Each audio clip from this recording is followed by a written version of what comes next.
Welcome to The Fix, the new way to get your copy reviewed by two former copy chiefs. because whether you're an aspiring copywriter or you've been in the industry for decades, The best way to improve your work isn't to read books, blog posts, or online guides.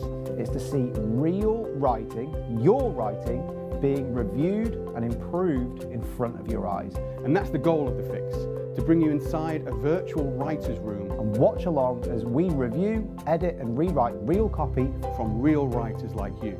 So let's get straight into this week's episode. And remember, if you like what you see here, Please share The Fix with anyone you think would find it valuable. It is completely free. Hello and welcome to another episode of The Fix. Let's dive straight into the piece of copy that we're reviewing today. I'm going to bring it up on screen for you now and I'll read it aloud as always before we review and try and improve upon it. So this is a piece of copy taken from a website. The product that's being sold in this case is actually a marketing copy agency type business. So it's slightly meta. I'm going to read the copy aloud, then we'll get into it. So the headline says, "I love to be disruptive in a good way. Ever since I was young, I remember my mother saying, 'Gustavo, I do not understand you. You make friends and then you forget them.' And I said, 'Mum, but if they do not add an iota to my progress and intellect, why should I befriend them?' Well, long story short, since then I was and still am embracing new technology and ideas that disrupt the old and non-functional system in any industry or market." There's a subhead which says Epic Copywriting Agency. Reach out to me if you have any inquiries or questions at, and gives the email address. Epic Copywriting Agency provides innovative copywriting services leveraging its 35 years of diverse experience in new products and new market development, building brand awareness, crafting impactful stories and discovering new conversion strategies. At ECA, we think outside the box. Your partnership with us is not just about making money. It is about building a relationship with a knowledgeable, trusted, committed source, adding value to your business and actively contributing to your business success in the marketplace. At ECA, we have consciously created a culture of values for you that rewards innovation and focuses absolutely on discretion, trust, security, and efficiency, and is a member of the American Writers and Artists Institute. What we do: articles, email campaigns, inbound marketing, press releases, and much more. While I don't have a big portfolio just yet, I'm eager to put my knowledge to use. Niche markets include business to business, financial publishing, small businesses and startups, art, gallery reviews, artist work, website reviews and content writing, culinary arts, recipe design, website reviews, branding, new food technology, digital healthcare automation, telehealth, remote patient monitoring and healthcare AI, translation services, businesses and e-commerce. Speak and write 4 languages but prefer to focus on any Spanish translation. Furthermore, ECA provides accurate marketing and research analysis on an advisory capacity, thus ensuring and enhancing our clients' marketing, brand position and coherency with absolute transparency, with the ultimate goal of increasing audience engagement and sales. Right, there was a lot going on there. Perhaps we'll just so that we have it to hand, we'll just scroll back up so that we can see the top of the headline piece. But let's dig into it. So I'll just, like I caveated things at the start, this is a piece of copy about copy and marketing. So there are, to a certain extent, 2 levels to that. However, it's our job to review every piece of copy as a piece of copy. So we should, I think, to a certain extent, we should try and put that context aside and just see where we can improve things. this would be a good time to reveal that I've changed my name to Gustavo. Well, I did think, by the way, You do not understand me. I did think in a future episode we should bring our own copy in. Yes. Because that would be Some people have requested it. And we ask people to contribute their copy, and I think it's only good and proper that we're brave enough to do that ourselves as well. So I think we should do that down the line. I won't call you Gustavo, no matter how many times you ask me. But let's talk about that piece of copy. There's a lot going on there. Yeah. So I'm going to leave it to you to structure how we talk about things. How we talk about it. Well, I think I'm very conscious that when we talk about copy and we want to try and improve it, like we want to get to the specifics, and we'd love to be able to like say, oh, what if it said this and what if it said that? But I think with a piece of copy like this, I still think there's a little bit of learning you need to do before you even get to that stage, because I think it's I think that's, without getting out of jail free kind of thing, I think that's usually with any piece of copy, the flaws. We spoke about last time actually comparing stuff and just split testing stuff and everything. This to me needs more work, so it needs to go back and have a discussion and think about what are your motivations, what are you trying to do, what you're trying to achieve. And I think because there's so much here, I think the writer will need to do that. I notice mention of AWAI as well. We're both in effect trained by that. That's a part of Agora or what have you, and we certainly looked through the course. That I remember doing that many years ago. It was very useful to me. So I know inherently that this writer understands the principles of copy and what have you. So I think generally you need to go back and you need to think, what am I trying to do here? And it's obvious I'm trying to get clients to my business and get them to hire me to write copy. Cool, that's okay. But if you want that to do that, why would that client want you? Like, why do they want to hire you? Why do they want you? And then that starts asking questions. So the problem with this piece of copy is it starts with a headline saying, I love to be disruptive in a good way. That's an idea in itself. Then it's saying, I'm Gustav and I didn't make friends or whatever and stuff like that. I'm already, what on earth is this talking about? Like, without being cruel, it's like, I literally don't know what's going on here. You're talking about being disruptive, and so I'm immediately thinking, okay, is that a good thing? Should I be disruptive? Because you're saying in a good way. Is there a good way to be disruptive, or is there a bad way? You're talking about a philosophy of disruption, which, again, I can tell the copywriter will understand that, yes, pattern disrupt, all this kind of stuff are copy things that we need to think about. But at the moment, there's no context for this. You suddenly mention disruption, then you're off onto another thing. So already, before we've even got beyond the first line, we've just got too many ideas going on. Or even the first word, which was, exactly. I noticed, was I, which is always I'm not saying, you can't do it, but it's always a slight worry when you think you're instantly going in that direction. You go towards yourself, I, whereas in general, we want to go towards the reader, right? Yes. So just as a side point on the disruption thing, because there are ways of talking about that, but I think, well, largely this is a discussion about selecting what to say, because there's a lot being said, yes. So it's a rule of one discussion, so we'll come to that.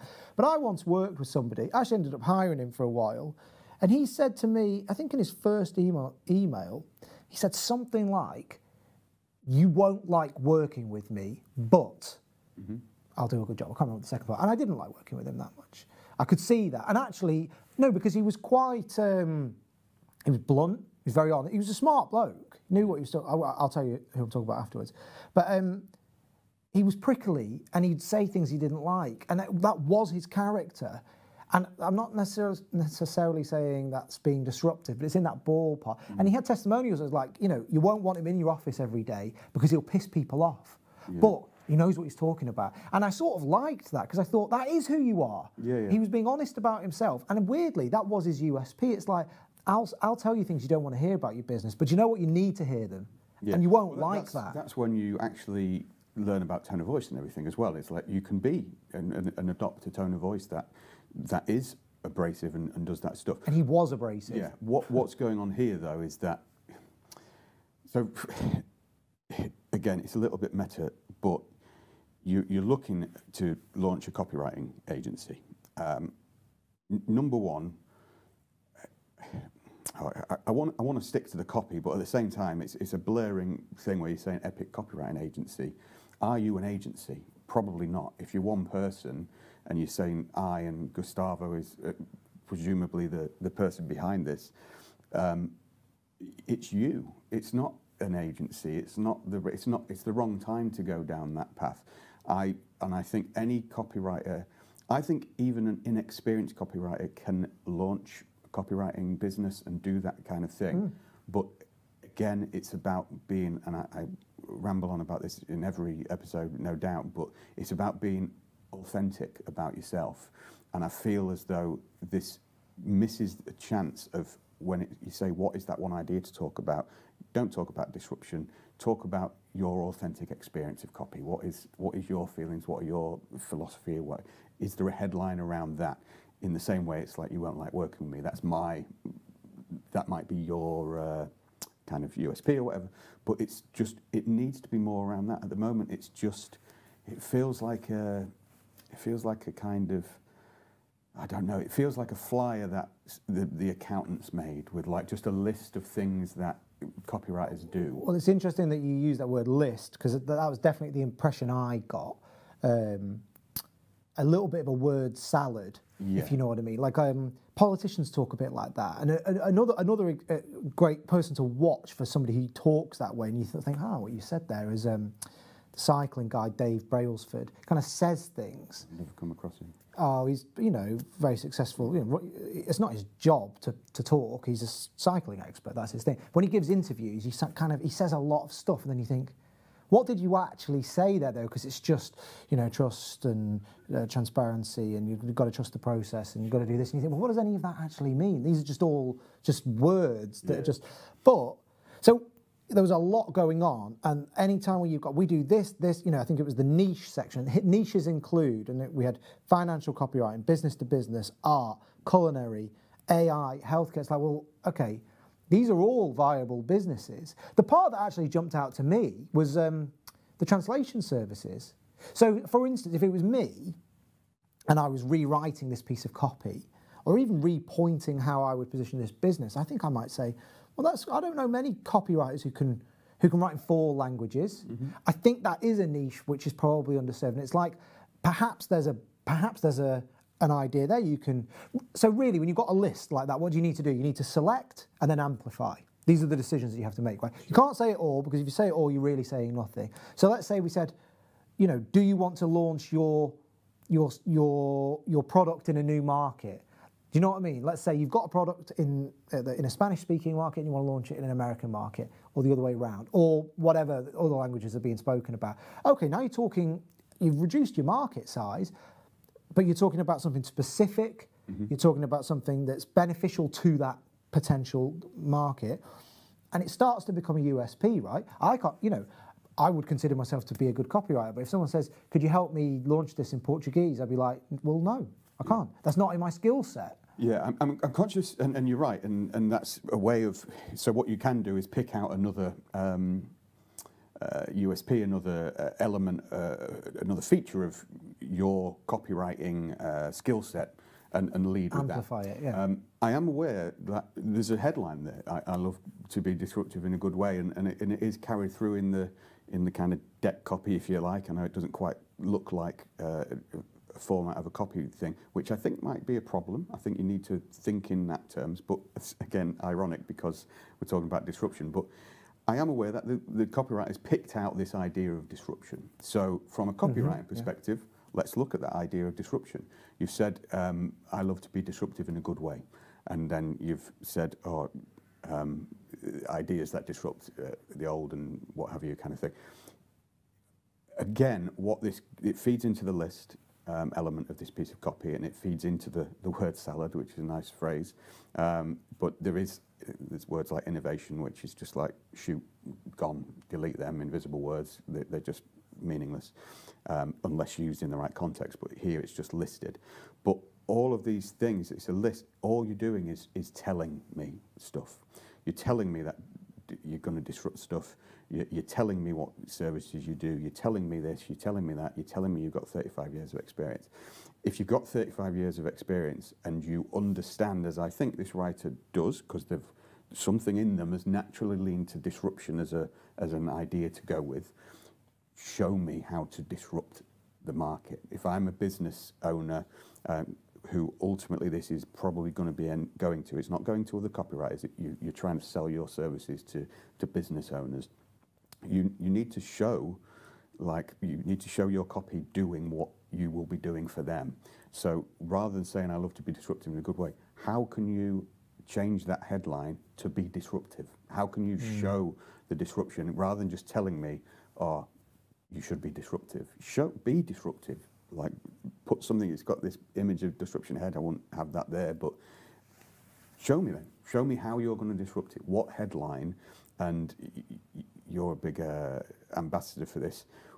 With that idea in your head, write 50 disruptive things that you could say to a business owner that would disrupt them and shake them and go, oh, I've got to take notice of this thing. Now, it's a bit vague because it's like disruption is such a big thing. There's so many ways, but maybe you could bring out that translation element. Say, I bet your copywriter can't speak in 10 languages kind of thing, or just whatever it is, you need to show how to be disruptive rather than just going, I'm going to be disruptive in a good way. Yeah, or translate the word disruption into 4 different languages, and you can start to work around with it. And you might start, or you could do a proposition, which is, because you could unpack rather than showing how you are disruptive. You could show me the benefits of what disruptive marketing would be, and I'm not entirely sure what they are. But if I was to have a guess or think about it a little bit, I might say, well, a disruptive marketer or a disruptive copywriter is probably going to do something for me that I haven't tried yet. That's really what you're pitching, isn't it? Yeah. The disruption is about the unexpected. So you could even do that as a proposition. Let me write one piece of copy for you. If you've already tried anything like it before, you don't pay me a cent, or something. Something that's a little bit brash. It's kind of saying, I'm going to do something for you that's new. And people love the new, especially in the marketing space. Exactly. Here we're saying, I'd love to be disruptive in a good way. I don't care that you love to be disruptive. It's like, talk to me. Talk to me about being disruptive. Talk to me about the idea. But then, ever since you're starting with essentially a story lead, which I would question the validity of that story. I don't think you need to know. Validity is the wrong word. Relevance. Relevance. Sorry. I doubt you ever. Yeah, we don't know whether it's valid, but it's not relevant to marketing. Relevant. But bigger than that, it's a story lead where, for me, if I'm talking about the idea of disruption and how does copy disrupt people, I don't think a story lead is the way to go with disruption. Disruption is a douche. It's attacking. You don't say, like, once upon a time, which is like, that's not very disruptive. For instance, bedtime stories start once upon a time because you're not trying to disrupt your child before you go to bed. Yeah. You're trying to ease them into sleep. So you don't want to start with a story like that. If the theme is disruption, and that's what I would advise or suggest, what if this copy just rethought itself as one single idea around disruption, because that's where you seem to be going with this piece of copy.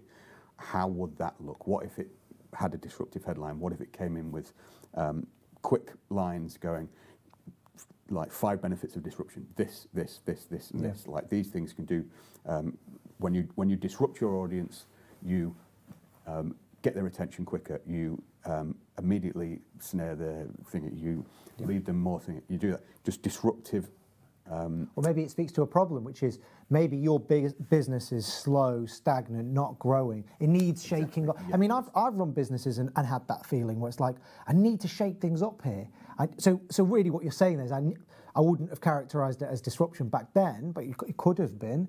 You need something new. You need something different. You need some new energy. All businesses need energy because as people, you know what I mean? And the longer you go on working at a company, everyone's energy levels drop, and you need that newness, that freshness. That's what disruption is. That's the benefit to me. I think it's worth talking as well, because it is so important, I think. There's two lines to this. What I'm saying is, what is this piece of copy? What is it? Is it a landing page? Is it looking to email? Is it an email? Is it a squeeze page to get people there? I think it's an about us page on the website. Right. But it seemed to me to be I had a little look around all the different pieces of copy that we could have chosen, and it was the one that seemed obviously the most to talk about from a copy point of view, but also the one that kind of is the pitch for the business. Yeah. And that's really what we deal in. And so that kind of leads me to that idea. It's like, what is this piece of copy looking to do? Is it just getting you to email me? Is it an about us to think, well, if it's an about us, I actually think you should think differently about us pages, because it shouldn't be about us. It's a bit of a misnomer to be about us. It's about how we can help you. Well, I actually think they should be called our proposition. Yeah. Something, because somebody whose copy we have reviewed on The Fix, who's one of my friends, he sent his copy in the early days. He runs his own company, and I talk to him a lot about all this stuff.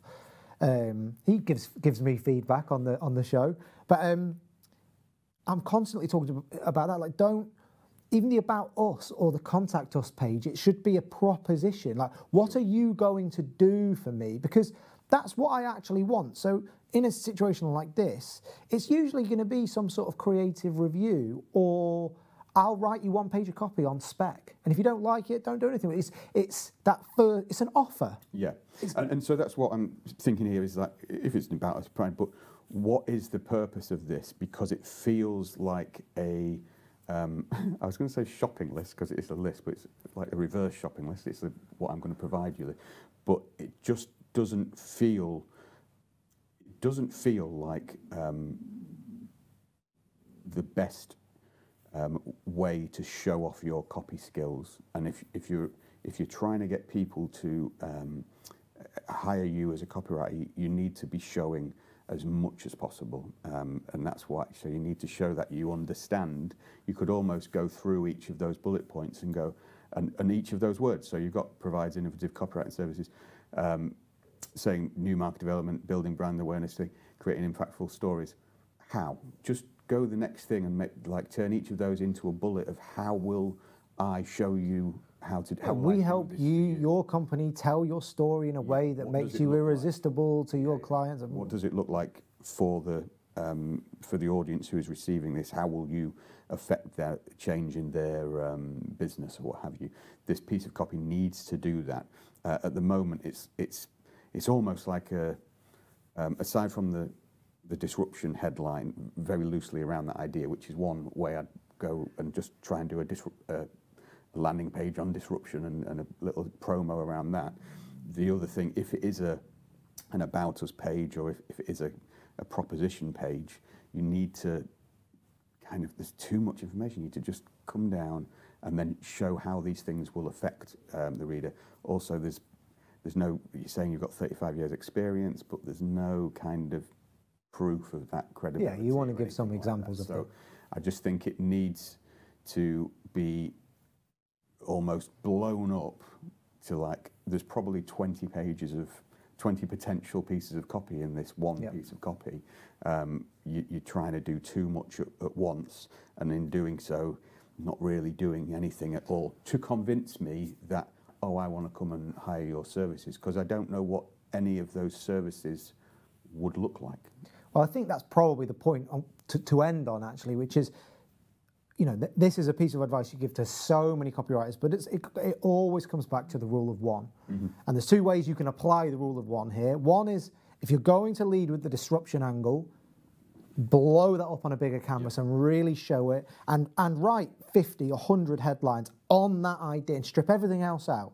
So if it's about disruption, we probably don't need the stuff about recipe.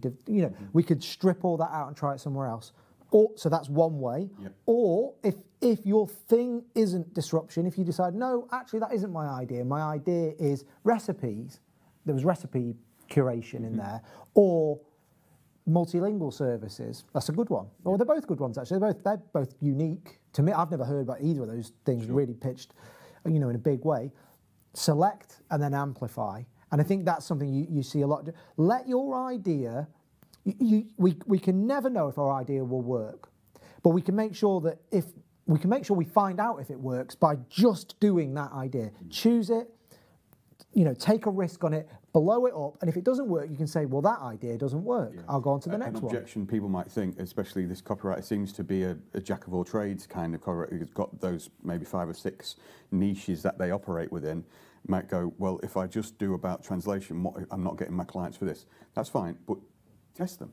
You just do 6, do 1 for each, run the market test and see what the market tells you. You might find that you get loads of business in one area, and actually there's no point in doing that other piece of thing, because you only get those sales, or that particular market might be massively overcrowded and there's loads of people doing that, but you can get your business niched out in this area. So the objection I'm thinking is, oh, but then I'm closing doors. No, you can still test all of these things and let the market, we've spoke about it before, but let the market decide which one they're going to. You might be able to run both. You might be able to target translation businesses in one set of data and target others in another. So what we don't want, yeah, I completely agree with that. What we don't want to do is list them all out. No. Because if I'm a financial publisher, okay, well, are you a financial copywriter, or do you write? It sounds like you're very smart. You do a lot of different stuff,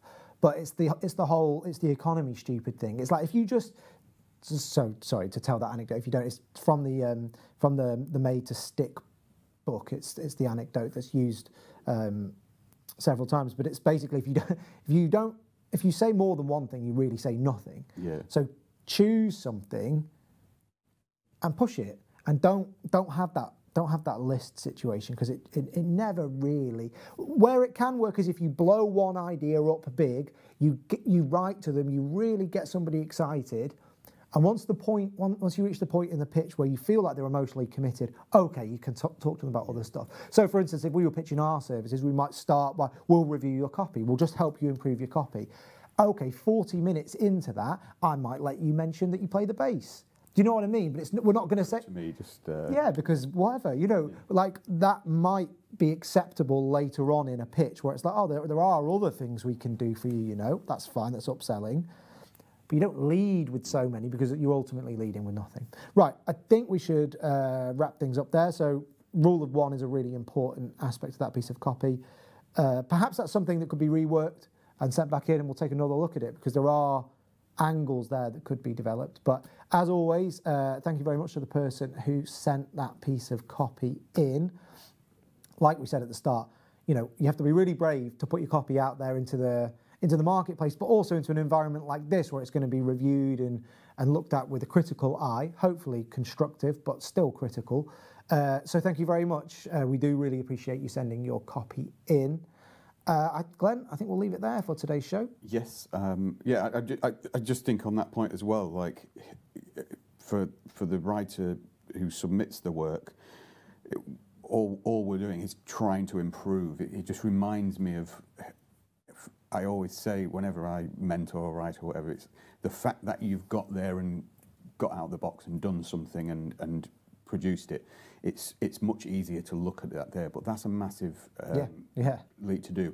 And so many people won't do that. It's like when you sit in a writer's room in a company and you go, does anyone want to put their idea forward? And most people say goes, no. Oh, no. And it's like, well, why are you here? There's no point. Yeah. So it's very brave to do it. And it is just about improving, because you've got to. So it's congratulations to people who have the guts to do that. Yeah. I think it's good to do. But yeah, we're always learning. We criticise each other's copy.